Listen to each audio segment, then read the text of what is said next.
Hello दोस्तों, एक बार फिर से आप सभी का बाजार कुंडल में हार्दिक स्वागत एवं अभिनंदन। दोस्तों, आज हम बात करने वाले हैं थ्री ब्लैक क्रोज। एक पैटर्न होता है जो आपको बहुत ही फ्रिक्वेंटली देखने को मिलेगा और बहुत ही बेहतरीन काम करता है और बहुत ही बेहतरीन इन्फॉर्मेशन देता है चार्ट के बारे में, स्टॉक के बारे में।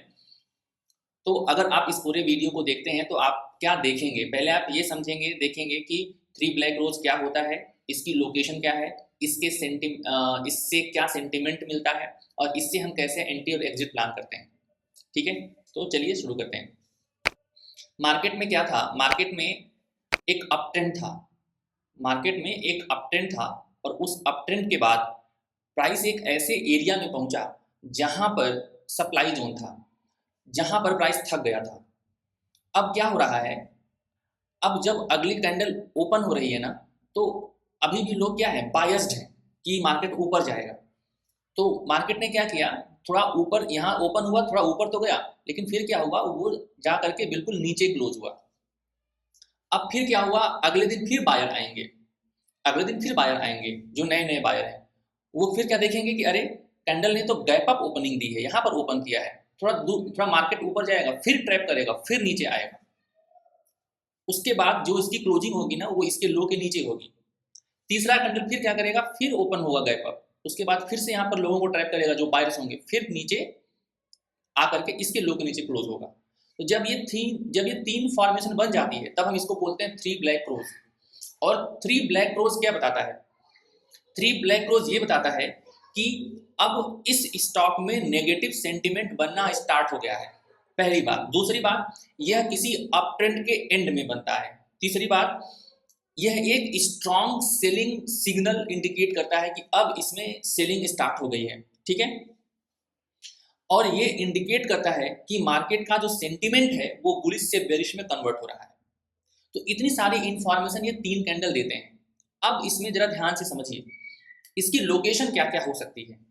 इसकी लोकेशन ये हो सकती है कि अगर ये सप्लाई जोन हो, या फिर ये 200 SMA से प्राइस टकरा करके इस तरीके से बनाए, या फिर 20 SMA के पास कुछ ऐसा बने, या फिर ये किसी सप्लाई जोन के पास बने ये सीन, या फिर ये कहीं RSI डाइवर्जेंस या MACD डाइवर्जेंस के पास बने, या ये कहीं पर वैल्यू एरिया हो वहां पर बने। वैल्यू एरिया का मतलब क्या होता है?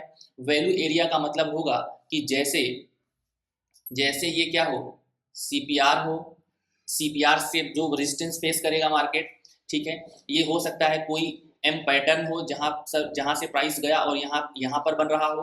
तो ऐसी बहुत सारी वैल्यू एरिया होती है जहां, जो अभी हम डिस्कस नहीं कर रहे हैं, जितना मैंने बताया उतना आप देखेंगे तो आपको बहुत अच्छा काम देखने को मिलेगा। या हो सकता है ये SR फ्लिप हो। ठीक है ना, ये क्या हो सकता है, SR फ्लिप हो। तो ये चीजें हो सकती हैं। अब ध्यान से समझिएगा, अब इसमें हमने क्या सीखा कि क्या होता है, हमने क्या सीखा कि लोकेशन क्या होता है, हमने क्या देखा कि ये क्या क्या बताता है। अब हम इसकी एंट्री और एग्जिट का प्लान बताते हैं। देखिए ध्यान समझिएगा, इसकी एंट्री, पहले तो लोग यही बोलते थे कि अब अगर ये 3 बन गया है तो हम यहाँ पर एंट्री ले लेते हैं और यहाँ पर हमारा एसएल होता है। लेकिन सेलिंग इतनी तगड़ी होती है ना कहीं कहीं कि आपका एसएल इतना बड़ा हो जाएगा कि आपकी हिम्मत नहीं पड़ेगी। ठीक है, तो आपको 2 काम करना है। पहले, अगर ये रेड कैंडल किसी वैल्यू एरिया से छोटी छोटी बने और यहाँ पर जो वॉल्यूम हो ना, यहाँ पर जो वॉल्यूम हो वो इंक्रीज करता रहे। ठीक है ना, वो इंक्रीज करता रहे, तो अगर आपका एसएल मतलब रिस्क और रिवार्ड आपके फेवर में है तब तो आप इसके पास एंट्री करिए। अगर आपका रिस्क और रिवार्ड इसके फेवर में नहीं है तो आप एंट्री मत करिए। क्यों एंट्री मत करिए? क्योंकि अगर प्राइस मुड़ गया गलती से, ठीक है ना, या ये ट्रैपिंग रही होगी, मुड़ गया, तो आपका बहुत बड़ा एसएल होगा। तो इसे कंफर्म नहीं माने, हम इसको किसी न किसी के साथ मिला करके यूज करते हैं। जैसे मैंने आपको सप्लाई जोन के साथ मिला करके बताया, आप इसमें RSI, आपका कोई भी स्ट्रेटेजी हो उसके साथ इसको मर्ज करके देखिए, बहुत अच्छा काम करेगा। आप फिबोनाची को मर्ज कर लीजिए, अच्छा काम करेगा। ठीक है ना, तो अब हम क्या करेंगे, एक तो पहली है, अगर कैंडल छोटी बनती है, वॉल्यूम बढ़ता है, जोन अच्छा है, तो डेफिनेटली आपको एंट्री यही देनी चाहिए, क्योंकि आपको यह कैंडल का रिस्क और रिवार्ड फेवर कर रहा है।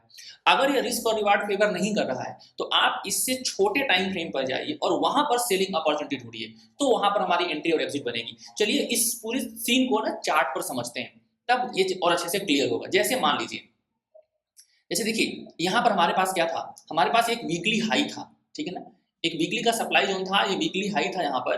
तो हुआ क्या था, अब हमें ये देखने को मिल रहा है कि यहाँ पर ये 4 घंटे का है। अब 4 घंटे पर क्या हुआ कि ऊपर से इसे रिजेक्शन मिला। बहुत सारे लोग क्या करेंगे, 4 घंटे में इसी हैमर को देखने के बाद ही एंट्री बना लेंगे, इसी हैमर को देखने के बाद ही एंट्री बना लेंगे।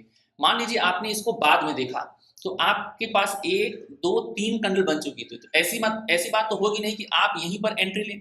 अगर आप यहाँ पर एंट्री लेंगे तो यहाँ ऐसा होगा, तब भी 4 घंटे का कैंडल बहुत बड़ा होगा। आपके पास कितना बजट है इसके ऊपर डिपेंड करता है। अच्छा एसएल यहाँ होगा, लेकिन ये एसएल बहुत बड़ा हो जाएगा, तो हम करेंगे क्या, हमारा एसएल छोटा रखने की हम कोशिश करेंगे। बस हम ये ध्यान रखेंगे कि अब हम इसके बाद कहाँ जाएंगे, अब हम इसके बाद इसके लोअर टाइम फ्रेम पर जाएंगे। मतलब अगर ये 4 घंटे की कैंडल है तो हम 1 घंटे पर जाएं, ठीक है ना, तो ज़्यादा बेहतर होगा। अब जरा देखिए, अगर मैं 1 घंटे पर जाता हूँ तो हमारे पास चीज़ें थोड़ी सी बेहतर समझ में आएंगी। जैसे मैं यहाँ पर पहले मार्किंग कर देता हूँ, तब जाता हूँ ना, तब समझ में आएगा, तब मुझे भूलेगा नहीं, ठीक है। अब जरा देखिए, हमने वही मार्किंग देखी हुई है, ठीक है ना। अब जरा देखिए, अब इसमें क्या हो रहा है कि प्राइस पहली बार 20 50 200 को तोड़ते हुए बाउंस करी। लेकिन जब ये बाउंस करी तो पहले ग्रीन कैंडल बहुत बड़ा था, फिर थोड़ा उससे बढ़ा, फिर ग्रीन कैंडल छोटा हो गया, फिर ऊपर से इसको रिजेक्शन मिलने लगा।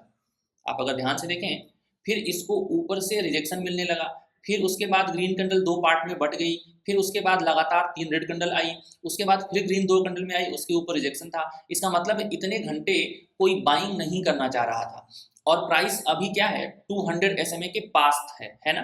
तो अगर ये प्राइस अब 200 SMA के पास है और ये 20 SMA से रेजिस्टेंस भी ले रहा है, और यहीं पर आवरली टाइम फ्रेम पर इंगल्फिंग बन गई है, बेरिश इंगल्फिंग बन गई है, तो इसका मतलब है आप इस एसएल के साथ यहाँ पर एंट्री बनाइए, और ये आपका बहुत ही कम एसएल होगा। अगर गया भी तो उतनी चिंता नहीं होगी। इसके बाद हुआ क्या, मार्केट में इतना सब होने के बाद आपने एंट्री बनाई, तो हुआ क्या, जरा देखिए, क्या मार्केट फिर यहाँ दोबारा दौड़ करके आया? यहाँ मार्केट दोबारा दौड़ करके नहीं आएगा, क्योंकि ये 200 SMA के नीचे है। एक बार यहाँ पर आया है, ठीक है ना, जो यहाँ पर पेंडिंग ऑर्डर थे उनको लेने के लिए, और उसके बाद मार्केट फिर धीरे धीरे नीचे चलने लगा। मान लीजिए आप यहाँ पर भी नहीं एंट्री ले पाए, उसके बाद क्या हुआ, उसके बाद जो ये ऐसा जोन बना कि जहाँ पर 200 भी नीचे है, 50 भी डाउन ट्रेंड है, 220 भी डाउन ट्रेंड में है, तो हम क्या करेंगे, यहीं पर हम क्या ढूंढेंगे, यहीं पर हम ढूंढेंगे कोई इंगल्फिंग पैटर्न। लेकिन सबसे पहले मुझे क्या मिला, सबसे पहले मुझे ये पैटर्न मिला है। मैं इसको थोड़ा सा जूम कर देता हूँ, तब ज़्यादा बेहतर समझ में आएगा कि मैं क्या बताने की कोशिश कर रहा हूँ। थोड़ा और आंखें ट्रेंड होंगी आपकी, तो आप समझ जाएंगे कि मैं किसकी बात कर रहा हूँ, ठीक है। ये देखिए, अब मार्केट तो जा रहा था, ठीक है, मार्केट बिल्कुल ऊपर जा रहा था, लेकिन ऊपर मार्केट बिल्कुल डरते डरते जा रहा था। अब इतना ग्रीन कैंडल के बाद हमारे पास क्या हुआ, एक यहाँ पर, ठीक है, रेड कैंडल आना शुरू हो गई, ये बहुत ही स्ट्रांग ग्रीन कैंडल बनी। लेकिन इसकी जो अगली कैंडल डोजी बन गई, और जैसे जैसे मार्केट नीचे गिरने लगा, इसमें क्या हो गया, इसमें सेलिंग बढ़ने लगी, और ये 1 घंटे का कार्यक्रम चल रहा है। ये जो ग्रीन कैंडल बनी है ना, लोगों को ट्रैप करने के लिए, ऊपर उस पर बुलिश प्रेशर बहुत नहीं है, मतलब बेरिश प्रेशर बहुत ज़्यादा है। जैसे मैं अगर आपको दिखाऊं हटा करके, तो आप इस ग्रीन कैंडल को देखिए, ये कैंडल अच्छी नहीं होती है। अब उसमें क्या हुआ, अगली कैंडल ने डिसाइड कर लिया, अगली कैंडल ने कहा कि ठीक है, इस पूरे ग्रीन कैंडल को अगली कैंडल ने क्या कर लिया, फिल कर लिया, ये पूरी बॉडी ही फिल हो गई। ये बहुत ही अच्छा पैटर्न होता है, काम करता है, आप जाकर चेक करिएगा चार्ट पर। उसके बाद जैसे ये बना, हम यहाँ पर अपना एसएल लेंगे, और हम यहाँ पर अपना एंट्री लेंगे, सॉरी, हम यहाँ पर अपना एंट्री लेंगे, और हम यहाँ पर अपना एसएल लेंगे, और मार्केट धीरे धीरे नीचे आना शुरू हुआ। और अच्छा आपको कंफर्मेशन लेना है तो 200 SMA का वेट करिए, या फिर से 50 SMA का वेट करिए। जब ये 20-50 के पास आप वेट करेंगे और ये चलता रहेगा, तभी आप ट्रेड लेंगे, तो आपका ट्रेड बड़ा अच्छा चलेगा, ठीक है। तो ये था छोटे टाइम फ्रेम पर आने के बाद की एंट्री। और मैं आपको एक और पैटर्न दिखाता हूँ, ठीक है ना, जो आपको समझ में आएगा कि यहाँ पर एंट्री हम कैसे ले सकते थे। जैसे अगर मान लो यही था, ठीक है ना, यही था 1 2 3 1 बैक टू बैक कैंडल बनी, और इसने क्या किया, इसके लो को तोड़ भी दिया। अब हम क्या करेंगे, अब हम इसके भी छोटे टाइम फ्रेम पर जाएंगे और वेट करेंगे। यहाँ पर देखिए क्या होगा, यहाँ पर इसके पास एक फेयर वैल्यू गैप है, यहाँ पर इसके पास एक फेयर वैल्यू गैप है। इस फेयर वैल्यू गैप में प्राइस आई है, इस फेयर वैल्यू गैप में प्राइस आई है, और प्राइस के आने में, ठीक है ना, बहुत वक्त लगा है, और उसके बाद प्राइस नीचे गिर गई है। आप ये भी कह सकते हैं कि यहाँ पर एक यम पैटर्न बना हुआ है, ठीक है, और ये जो बहुत स्ट्रांग फॉल है, इसने इसके लो को तोड़ा है, इसने इसके लो को तोड़ा है, तो यहाँ पर हमारे पास एक सेलिंग एरिया बनी है, यही यही वैल्यू एरिया होती है, और उसके बाद की पूरी कहानी है। या तो आप इतना वेट करिए, तो किसी भी ट्रेड को लेने में बड़ा प्लान करना पड़ता है। हम जब बैठते हैं तो ऐसे 22 से शुरू कर देते हैं, तो ऐसा नहीं होता है। चीज़ें हमें बड़ी प्लान से चलानी पड़ती हैं, तब जा करके बहुत अच्छे से हम इसको निभा पाते हैं। आई होप आपको समझ में आया होगा कि अगर हमारे पास ब्लैक क्रोज 3 ब्लैक क्रोज बने हैं, तो उनसे सेंटिमेंट लेते हैं। अगर बहुत बड़ी रेंज बन गई है, छोटे टाइम फ्रेम पर जाने के बाद सेलिंग की अपॉर्चुनिटी उठते हैं, और अगर बहुत छोटी बनी है और वॉल्यूम बढ़ रहा है, ठीक है, तो फिर हम वहीं पर एंट्री बनाते हैं और उसके हाई का मतलब पूरे जोन के हाई का ऐसा लेते हैं। तो आई होप आपको ये पूरी बात समझ में आई होगी। अगर आपको ये पूरी वीडियो पसंद आई हो तो वीडियो को लाइक करें, चैनल को सब्सक्राइब करें, ठीक है, कमेंट करें। जय हिंद, जय भारत।